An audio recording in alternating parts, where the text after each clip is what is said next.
My husband and I spent weeks looking for my missing most valuable possession, but then I discovered he had stolen it, and was gaslighting me, so now I'm turning him into the police. When I was 5, my Nana gave me her tea set, one that had been passed down from her mother. My Nana had no daughters of her own and I was the only girl of her 11 grandchildren, so she gave it to me. It's a full-blown china set. I don't know if it has monetary value, but its sentimental value is immeasurable. I have had it, kept it, used it for nearly 28 years. I wanted to pass it down to my own daughter or granddaughter one day. My husband knows all this. His sister and her family came to stay with us for a week. Whenever I have little girls over, I pull out my tea set for a tea party. I make tea, sandwiches, scones, cakes and biscuits. My Nana made tea parties a big deal with me and I carry that on. So me, my sister-in-law and her daughter had an afternoon tea party. It was a couple of weeks after that I had my friend and her daughters coming to visit. I planned a tea party. On the morning of, I baked, made sandwiches, went to pull my tea set out, and it was gone. I keep it in a cabinet in my kitchen. I wash it and put it away every time until the next time. I went a little mad looking for it. The visit came and went. I spent days tearing my house apart looking for it. Every cabinet, drawer, cupboard, the whole house was flipped, turned upside down. My husband even helped me. He was insistent that it couldn't have grown feet and walked away on its own. That's what gets to me. He knew damn well where it was, but he pretended that I had misplaced it. He knew how upset I was and tried to comfort me with promises to buy me a new set. As though a new set could replace my Nana's. A few weeks later he came home with a cheap, thin-looking set that he bought at Walmart or something. I threw it in the bin. Call me ungrateful if you want, I don't care. I was ungrateful. Something you treasure, something of great sentimental value given to you by your long-dead Nana cannot be replaced no matter how much, or little in this case, the replacement cost. Then I heard my husband on the phone. I heard him say that when we visit, to put it away and tell Melly not to mention it because I'm still upset about it.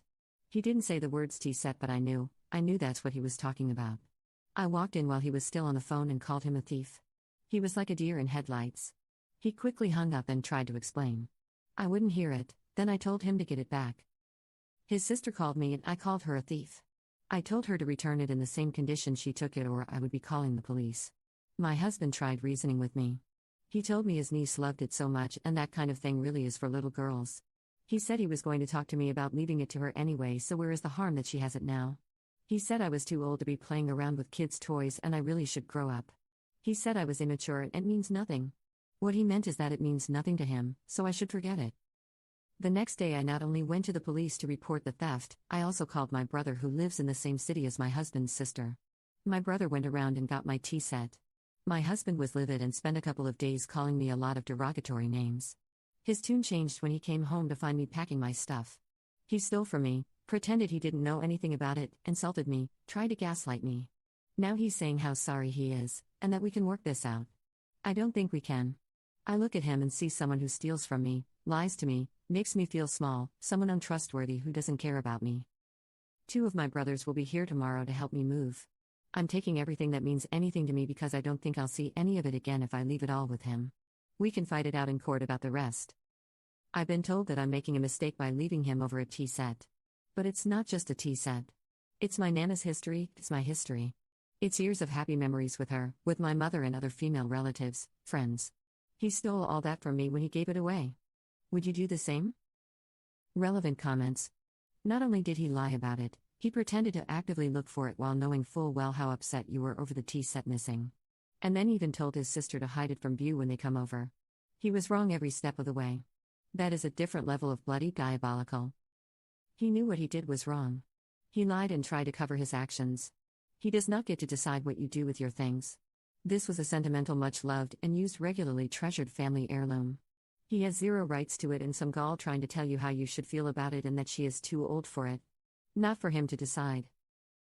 Update. I am moved out. 2 of my brothers and 2 of my cousins helped me to move. I took videos, pre-leaving and post-me leaving. There was some unpleasantness prior to them arriving, but their arrival saw its end. They came with a moving truck, a whole truck. All I had packed was some luggage with my clothes and a few boxes of other stuff. But they filled that truck, and I have the soon-to-be ex on video helping them, laughing with them. But when I gave him my house keys, he was not looking at me with any love or regret. The plan was to move back in with my parents. All my brothers, my 2 cousins that helped me move, and another cousin had a meeting of the minds on FaceTime the night before coming to help me. My brother who retrieved my tea set opened his big mouth about the tea set situation, and they've become suspicions of just about everything. Due to those suspicions, they decided my plan was rubbish and came up with one of their own. I was moved into the third cousin's home. He has top-notch security. Cameras, sensors, monitoring, you name it, he probably has it. My brothers have not let up about their suspicions. Suspicions are all they have, and I'm going to see it stays that way. I am not going to tell them anything. I love my brothers and I love my cousins. I do not want to spend the rest of my life visiting them in jail. I've taken some of the advice people offered. Making a missing items list. I'll be looking for photo evidence of these items. I have already spoken to my uncle's wife, the divorce lawyer. I was going to go with someone else because she's family, but she's bound by lawyer-client privilege. I have not blocked him, so all the voicemail and SMS and messages he's sending are getting through and being saved. I am moved out. I am safe. Thank you, everyone.